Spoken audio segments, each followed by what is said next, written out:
So I've been distracted from my tarot vlogmas posts by the 7 deadly sins hashtag. So here it is, tarot hands, my 7 deadly sins decks. All right, so just the idea of the 7 deadly sins at Christmas time is too much. It's just kind of perfect. So here we are in front of my tree. I just pulled out the decks that I felt were right. Although, speaking of gluttony, here we go. Yeah, I brought them all to the window because I wanted to charge them under the full moon. So kind of perfect timing for this post. All right, I'm going to put this down now and pull the decks out one by one. All right, so number 1, Pride, a deck that you purchased or used for flexing.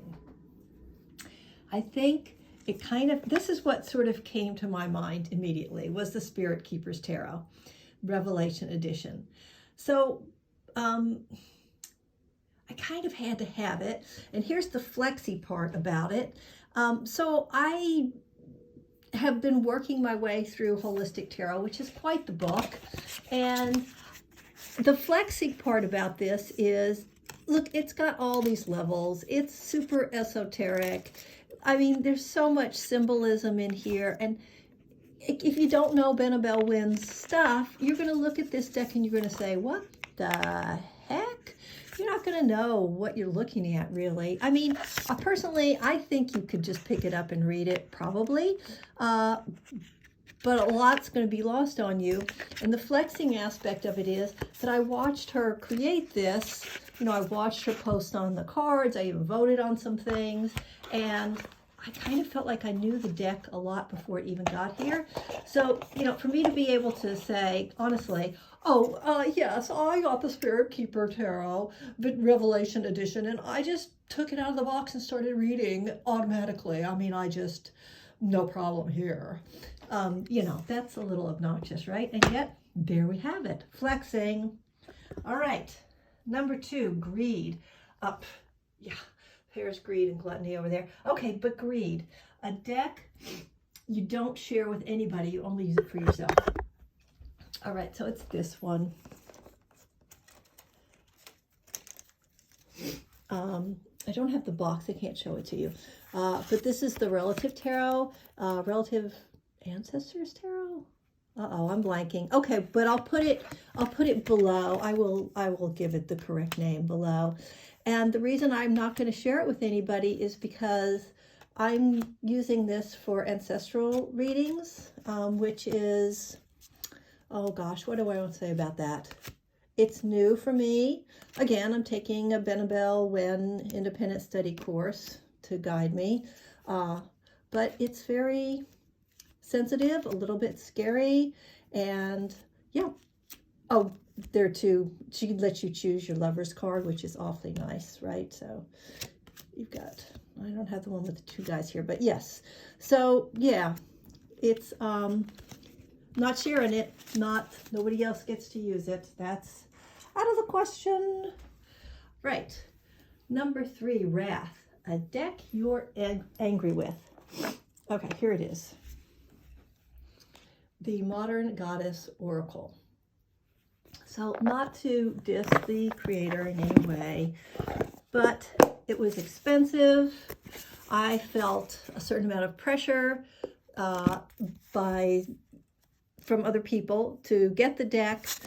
And when I got it, wow, was I disappointed.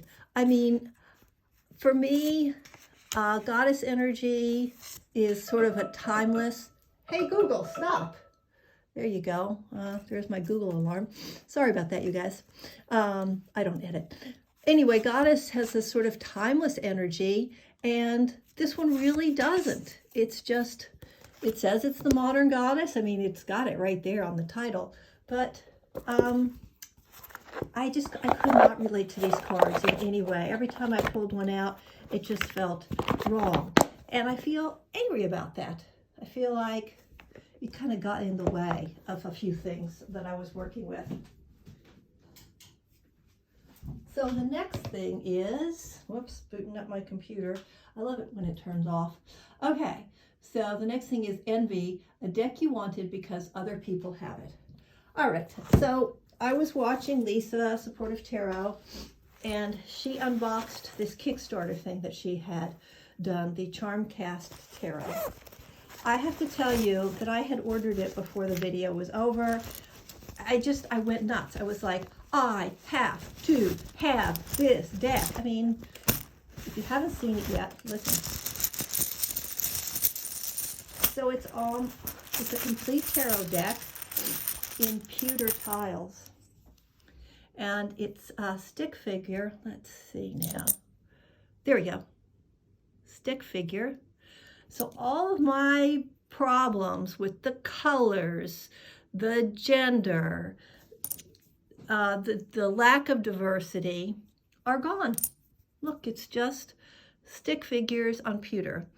That one's, come on, focus. You can do it. There we go. But it has the relevant symbols that you need. I guess I could link, yeah, I'll link Lisa's video down below so you can get a complete walkthrough if you want to, but I just have to warn you, you may end up buying the thing before the video's over. All right, Lust, a deck you like for aesthetic reasons. Now, background, so this is not the deck I'm going to say, but I do love this for aesthetic reasons, and I do use it, Majestic Earth. Well, I have been watching the Augenblick and hoping it would come back, and she opened it up to say, well, I'm going to stop making these decks. This is it, last time, buy now or forever don't have. So I did, and I went crazy. I got the tarot, I got the oracle, and I got the Lenomand. Do I know how to read Lenomand? No, I don't know how to read Lenomand, but I got it because it's gorgeous. So, you know, if I ever learn how to read Lenomand, I guess I have a deck, a really gorgeous deck. Right, so Oracle, Lenomand, Tarot, all because I just thought it was gorge. All right, next one, Gluttony, a deck you really didn't need, but you purchased it anyway. All right, so I fell in love with the Dark Goddess Tarot when I saw it on Dawn Michelle's Boho Tarot channel. She talks about it a lot. And I got the app, and the app is fabulous. I did lots of readings just using the app, and the app has got the full guidebook, so you can get everything you need from that. But I told myself, listen, if you use the app for several months, you're using it, you're loving it, then you can have the deck, even though I didn't really need the deck because, you know, I already have a way of using it. But I did. I got the deck, and I got the mass market, which you can see is kind of shiny, kind of slippery. The first copy I got was in horrible condition. The cards all stuck together. I returned it. I got another copy. Yep. So, but you know what? That wasn't enough. Let's really be a glutton. I love it so much, I was like, oh, you know what? I think I'll get the Tarot of the Crone, and I'll get that while it's still in the indie version, because I don't, if they're going to do the same thing to this that they did to the Dark Goddess, well, I'm not going to like it as much. So let me just get this now while it's in the indie version. So I got the Tarot of the Crone, which I do like. I haven't used it very much, so I don't have a lot to say about it. But yeah, it was just pure gluttony for me to, there we go. We'll stop on that image to get this. And the last one, Sloth, a deck you use when you feel lazy. And that has got to be my 5-cent tarot. Whoops, open it upside down. There's the 5-cent tarot. And why is this, if you're not familiar with it, it's got all the meanings. It's got keywords on it. It's got upright keywords. It's got reverse keywords. It has all these lovely animals so that I don't have to do all the strange, you know, pirouettes and somersaults that I do in my mind to get around gender and diversity issues on a lot of decks. You can just do the animals. So easy to read with this. So easy. That's a good one for when I'm lazy. All right, so there you go. 7 deadly sins. Actually, I think it's a lot of deadly sins. I hope you're having a lovely holiday season and enjoying this tarot tag. Thanks for watching. Bye-bye.